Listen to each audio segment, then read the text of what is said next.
Selamat datang dan selamat bergabung untuk anak-anakku semua di channel kebanggaan kita dan channel kesayangan kita, Kelas Sejarah.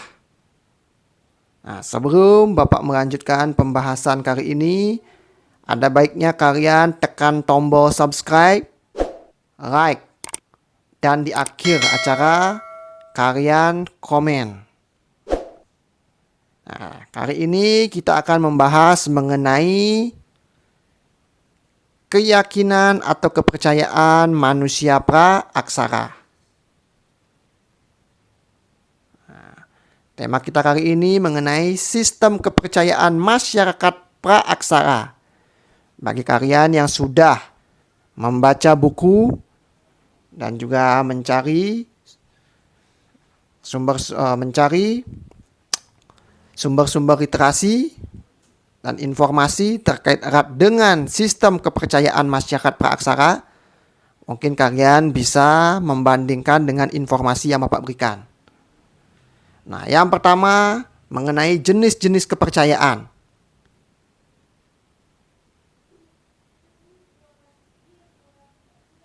Nah, jenis-jenis kepercayaan. Nah, ada berapa kepercayaan sih ada di masa pra-aksara? Menurut kalian ada beberapa kepercayaan yang ada di masa pra-aksara. Dan kepercayaan-kepercayaan di masa pra-aksara itu bahkan memiliki hubungan dengan kepercayaan masyarakat modern hingga saat ini. Nah, kepercayaan pertama yaitu adalah kepercayaan totemisme. Nah, kepercayaan tentang apa ini totemisme? Nanti kita bahas ya. Yang kedua itu animisme. Animisme kayaknya kita, kalau kalian di masa sekolah dulu pernah mempelajari kepercayaan, pasti sudah mengenal keyakinan animisme dan dinamisme ya. Nah, sekarang dinamisme. Nah, berarti ada keyakinan totemisme, dinamisme, dan animisme. 3 kepercayaan di masa pra-aksara. Nah, sekarang Bapak berikan ilustrasi kepada kalian. Ilustrasi terkait erat dengan keyakinan pertama. Keyakinan totemisme.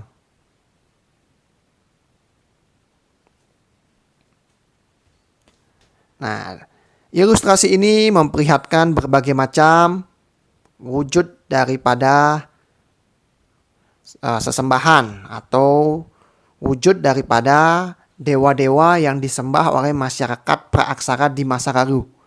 Nah, wujud-wujudnya ini menyerupai binatang, perwujudan binatang. Nah, kalau kita lihat, keyakinan apa sih totemisme ini? Totemisme merupakan kepercayaan terhadap binatang-binatang tertentu sebagai lambang nenek moyang.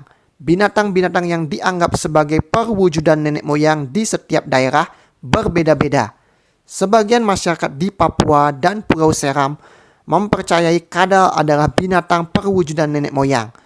Oleh karena itu, binatang tersebut dikeramatkan dan tidak boleh diburu, kecuali untuk kepentingan upacara tertentu.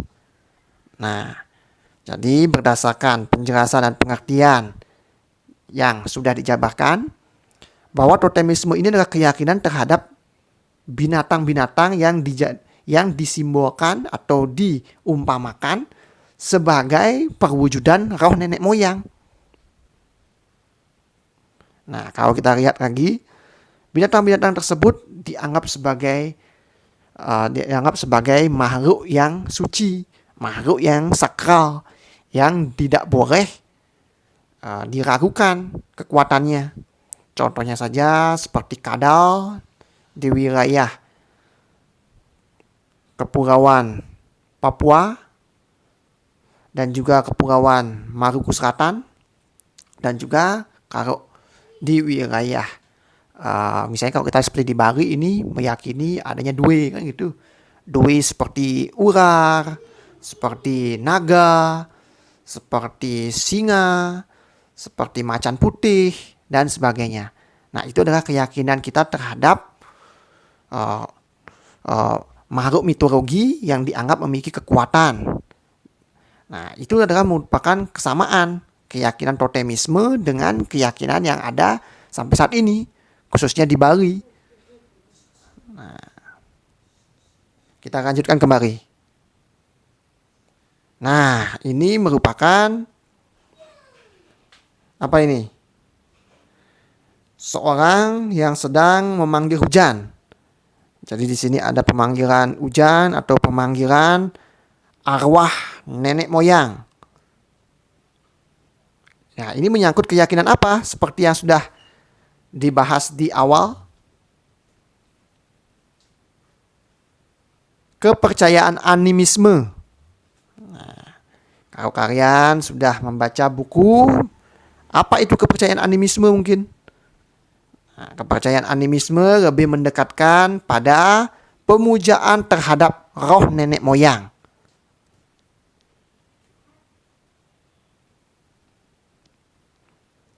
Nah, kalau kita jabarkan sekarang, manusia purba percaya setiap orang yang meninggal akan menjadi roh yang kemudian berpengaruh pada kehidupan di dunia. Pada kepercayaan animisme, manusia purba percaya terhadap roh yang mendiami semua benda. Mereka juga mempercayai adanya roh di luar roh manusia yang dapat berbuat jahat dan berbuat baik. Roh-roh itu mendiami semua benda, misalnya danau, pohon, dan sebagainya. Nah, berarti keyakinan animisme ini adalah keyakinan terhadap roh. Roh nenek moyang, roh di sekitarnya, baik itu roh yang bersifat baik maupun bersifat jahat. Jadi roh-roh tersebut mengandung kekuatan di berbagai macam tempat. Seperti di danau, di pohon-pohon besar itu, di sungai, atau di gunung. Nah, sekarang keyakinan ini menurut kalian dulu masih ada nggak di sekitar kita? Dan masih diyakini nggak? Nah, kalian bisa mencantumkan pendapat kalian dalam kolom komentar ya. Nah, Bapak memberikan ilustrasi lagi nih. Ilustrasi sebuah sekumpulan keris dan juga wayang. Wah, ini tentang apa ya? Kalian sudah ada yang bisa menebak nggak? Nah, kepercayaan dinamisme. Nah, kepercayaan tentang apa sih dinamisme ini?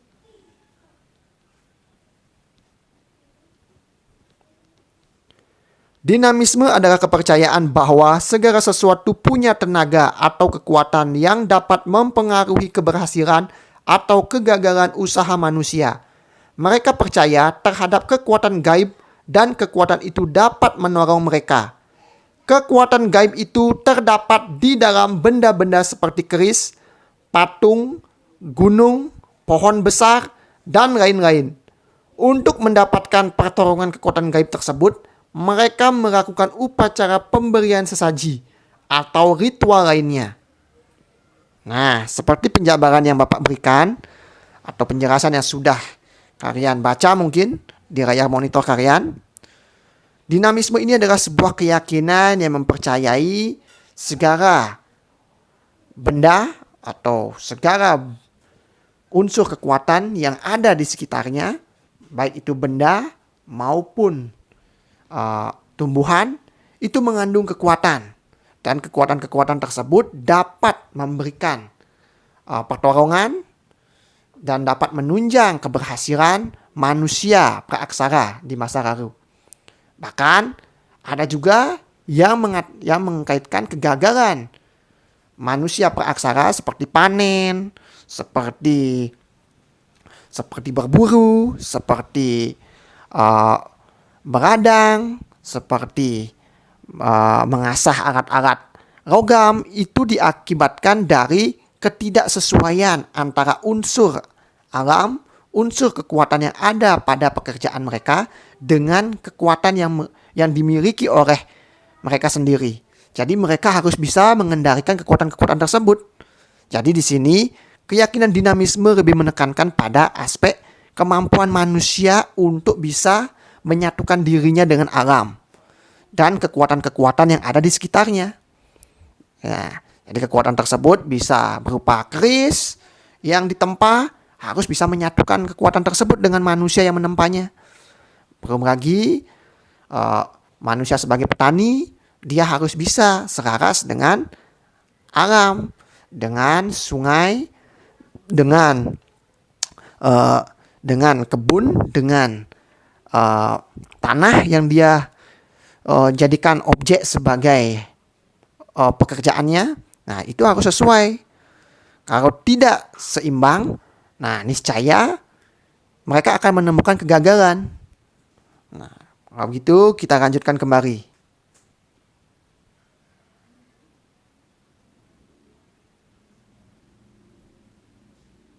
Nah, bagian kedua dari sistem kepercayaan masyarakat praaksara ialah penguburan jenazah. Nah, kalian bisa perhatikan di layar monitor kalian. Ini di sini kalian amati apa ini? Seperti peti mati ya. Tapi ini bukan peti mati. Nah, ini merupakan penguburan primer. Apa itu penguburan primer? Penguburan primer disebut juga penguburan langsung. Dalam sistem penguburan ini mayat hanya dikubur sekali dalam tanah. Akan tetapi ada juga yang meletakkan mayat dalam sebuah wadah seperti kendi, gerabah, atau peti batu. Kemudian dikuburkan dalam tanah dengan disertakan berbagai ritual penguburan. Sebagai bekal dalam perjalanan ke dunia roh, mayat dilengkapi dengan berbagai macam perhiasan atau manik-manik. Seekor anjing dan unggas, semua bekal kubur tersebut diletakkan dalam wadah berbentuk periuk. Sistem penguburan ini ditemukan di Anyer, Banten, dan Perawangan, dan Rembang, Jawa Tengah. Wow. Nah, penguburan sekunder. Penguburan sekunder disebut juga penguburan tidak langsung. Dalam sistem ini, mayat dikuburkan langsung dalam tanah tanpa upacara penguburan. Setelah mayat menjadi kerangka, kuburnya digali dan kerangka diambil untuk dibersihkan. Selanjutnya, kerangka diletakkan dalam wadah berupa tempayan atau sarkofagus dan dikubur kembali disertai upacara penguburan. Cara penguburan ini ditemukan di Meroro, Sumba, Nusa Tenggara Timur, Giri Manuk Bali, dan Lesung Batu, Sumatera Barat. Nah, sekarang kita ke arah benda-benda pemujaan. Nah, kalian tahu nggak sih apa saja yang menjadi objek pemujaan dari kehidupan masyarakat praaksara atau manusia praaksara? Yang pertama itu ada menhir. Pernahkah kalian mendengar mengenai menhir? Mungkin dari kalian ada yang sudah tahu, sudah pernah mendengar, bahkan sudah pernah melihat langsung apa itu menhir. Nah, selanjutnya punden berundak. Apa lagi nih? Ada terbayang nggak mengenai punden berundak? Dolmen. Nah, kalian tahu nggak dolmen? Kubur batu, sarkofagus. Wah, dari kelima ini ada yang udah kebayang, ada yang sudah pernah tahu mungkin sebelumnya mengenai kelima benda pemujaan tersebut, atau mungkinan kalian sudah pernah lihat langsung. Nah, coba Bapak lihat ya.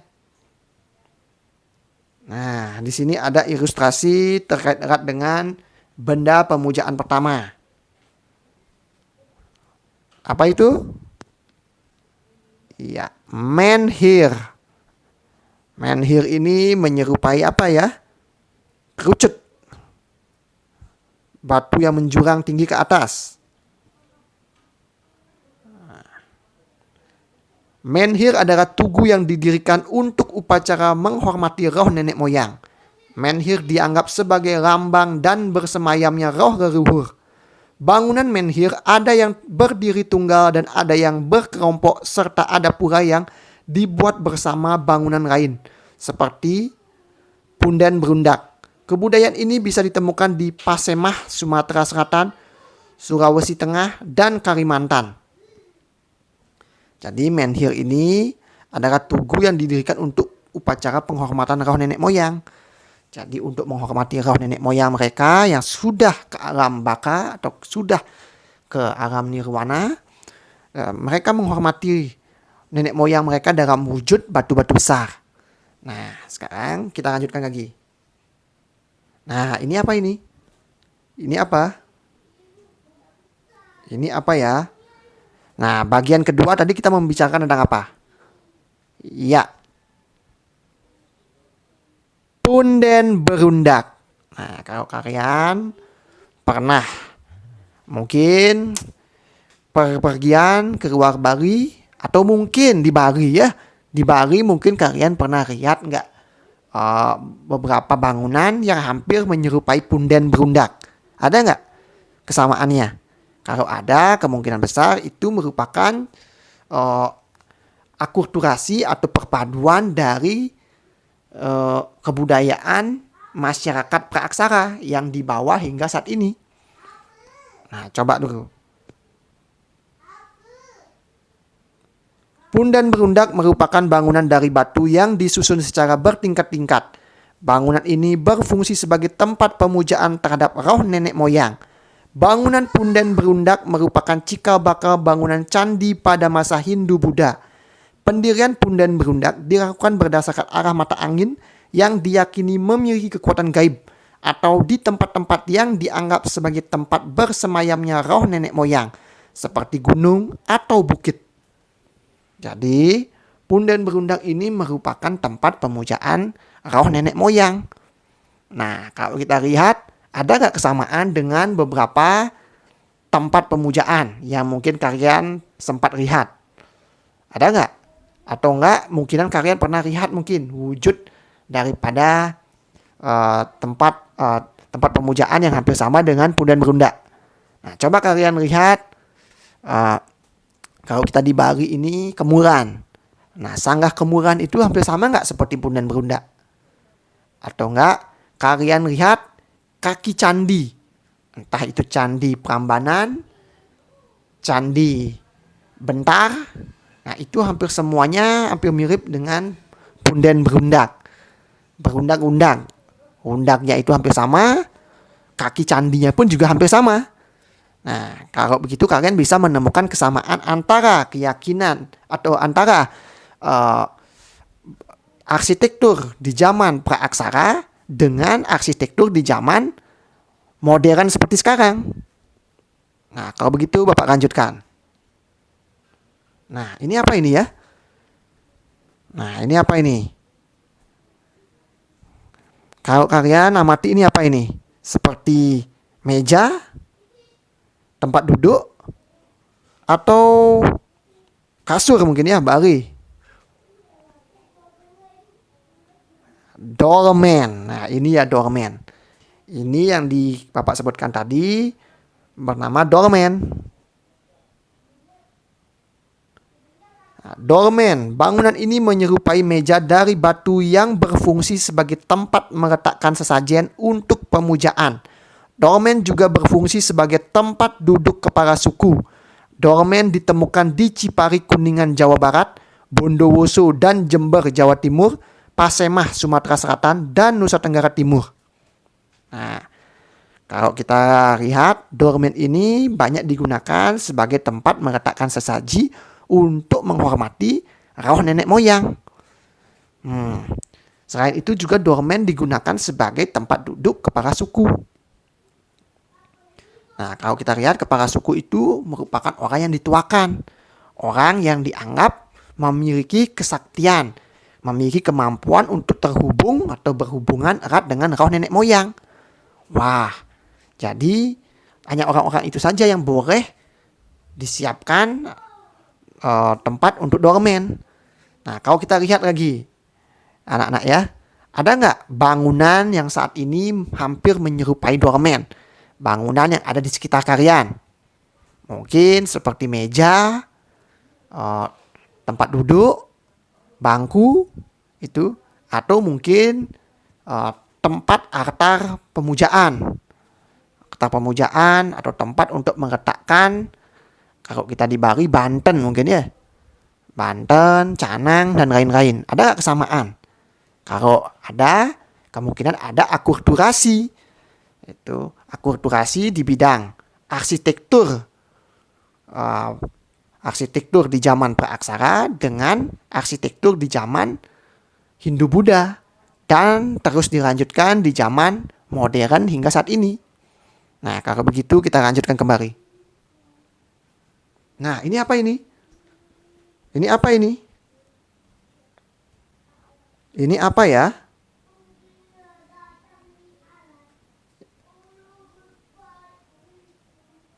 Kubur batu. Nah, ini dia ini. Yang tadi kita lihat di bagian slide pertama. Ternyata ini adalah kubur batu. Wah, kubur batu ini menyerupai peti mati ya. Peti mati atau sampai menyerupai keranda ya, keranda mayat. Nah, keranda mayat, peti mati. Nah, kubur batu ini fungsinya apa sih? Nah, kita lihat. Kubur batu dibuat dari papan batu yang disusun persegi 4 berbentuk peti mayat yang dilengkapi dengan alas dan bidang atasnya. Berasal dari papan batu. Kubur batu ditemukan di daerah Cipari, Kuningan, Cirebon, Jawa Barat, Wonosari, Yogyakarta, dan Cepu, Jawa Tengah. Dalam kubur batu ditemukan rangka manusia yang sudah rusak, alat-alat perunggu dan besi, serta manik-manik. Jadi, kubur batu ini merupakan tempat bersemayamnya mayat. Nah, kalau kita lihat, kubur batu ini merupakan metode penguburan tidak langsung ke dalam tanah. Jadi mayat itu ditempatkan atau diletakkan di batu yang di bawahnya itu terdapat alas berupa batu dan ditutup juga dengan batu lempeh itu, dan nanti mayat tersebut akan didiamkan. Nah, ini biasanya banyak dilakukan oleh masyarakat Indonesia di daerah Kuningan, di daerah Wonosari, Yogyakarta, di daerah Cepu, Jawa Tengah. Bahkan mungkin di sekitar kita masih ada tradisi ritual masyarakat yang kemungkinan masih menggunakan teknik kubur batu untuk memakamkan jenazah, kan gitu. Nah, kalau begitu Bapak lanjutkan kembali. Nah, ini apa ini sekarang? Ayo, kalian bisa menebak nggak ini apa? Sarkofagus. Ini yang tadi kita lihat ya. Sarkofagus. Ada kebayang nggak tentang sarkofagus? Apa sih sarkofagus? Ayo kita ulas. Bangunan ini berupa keranda batu atau peti mayat yang terbuat dari batu. Bentuknya menyerupai lesung dari batu utuh yang diberi tutup. Di dalamnya terdapat mayat dan bekal kubur berupa periuk, kapak persegi, perhiasan, dan benda-benda dari perunggu dan besi. Wah, sarkofagus ini merupakan tempat untuk tempat mayat bersemayam ya. Tempat mayat bersemayam yang hampir sama fungsinya dengan kubur batu. Cuma sarkofagus ini dilihat dari peratakannya. Kalau kubur batu itu berada di dalam tanah, sarkofagus ini berada di atas tanah. Nah, sarkofagus ini berada di atas tanah dan ditutup dengan menggunakan lempehan batu. Jadi hampir sama dengan kubur batu ya. Jadi hampir sama dengan kubur batu ini. Mayat disimpan di dalam sebuah wadah yang menyerupai lesung dan ditutup dengan lempehan batu dan diletakkan di atas tanah. Wah, menarik sekali. Kalian bisa mengamati apakah ada tradisi masyarakat Indonesia yang masih menggunakan sistem penguburan menggunakan metode sarkofagus. Apa masih ada? Coba kalian amati ya. Dan kalian bisa cantumkan di dalam kolom komentar hasil penyelidikan kalian. Nah, apa ini? Ada pertanyaan. Ada pertanyaan nggak ini dari ulasan materi kita hari ini? Kalau ada, kalian bisa cantumkan di dalam kolom komentar. Dan ingat, subscribe channel Kelas Sejarah yang kita banggakan dan kita yakini sebagai channel pendidikan sejarah yang dapat memberikan informasi terkait erat dengan sejarah umum, sejarah Indonesia, dan sejarah dunia. Nah, kalau begitu, Bapak akhiri sampai di sini. Terima kasih dan sampai jumpa.